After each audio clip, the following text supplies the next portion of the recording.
Well, welcome back to the Marketing Makers Lab, and here's where we talk a little bit about the future of making this practice of measurement even better.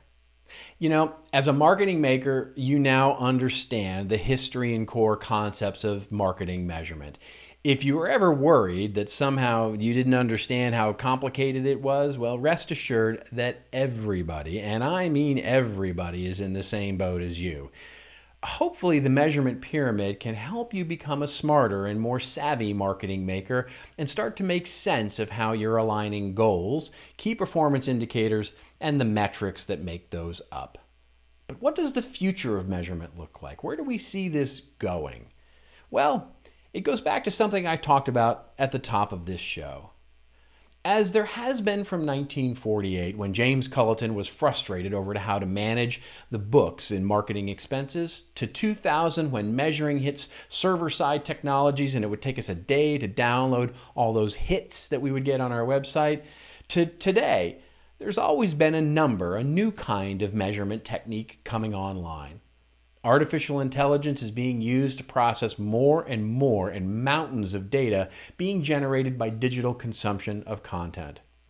In most cases, this measurement, quite frankly, is being used to help us understand who is actually entering our sphere of influence and the intent they have while there.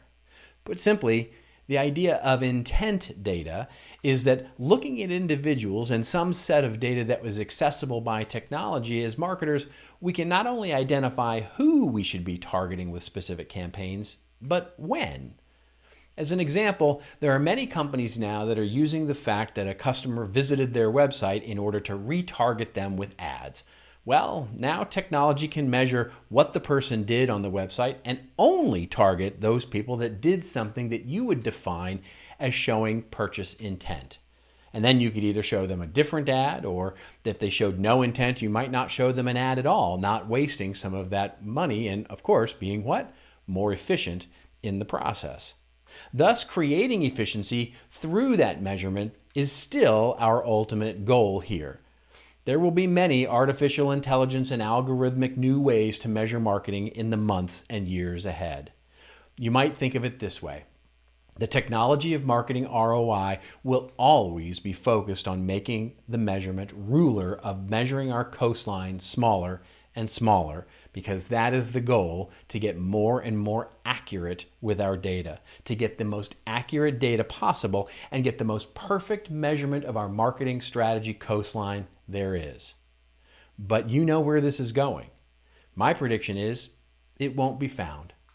Just like the coastline of Britain, the coastline of our marketing is infinitely complex and infinitely long.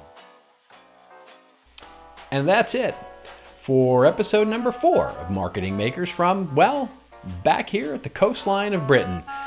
There is a quote that often gets attributed to Peter Drucker or Edward Deming or Lord Kelvin, and it says, "What gets measured gets managed." It's at the front of so many marketing measurement presentations that I see, and is usually the way that the presenter highlights that measurement is really an important piece of what we do as marketing makers. I agree, it's important, but let's take it up a level in altitude. First of all, neither Peter Drucker nor Deming nor Lord Kelvin said it. The quote itself comes from an academic, V.F. Ridgway, and it's only half of what he said. In 1956, just as we were starting to learn about all these 4 Ps, Ridgway was actually warning about the consequences of reducing everything meaningless to numbers. The complete quote says, "What gets measured gets managed, even when it's pointless to measure and manage it, and even when it harms the purpose of the organization to do so." That's our lesson. Understand that what we measure is a human construct. We're making it up. And we have to stop measuring everything just because we can. It's up to us to set the standards for measuring the quality of our success. If we're going to the trouble to get agreement to measure our progress toward anything, it should be something important. In the future, the invitation to measure everything, it will be tempting because all of that technology will help us do it. But my advice is that marketing makers measure the big things, the important things. Don't make things matter because they're measurable. Make them measurable because they matter. Until I see you next month, it's your story to tell. Tell it well.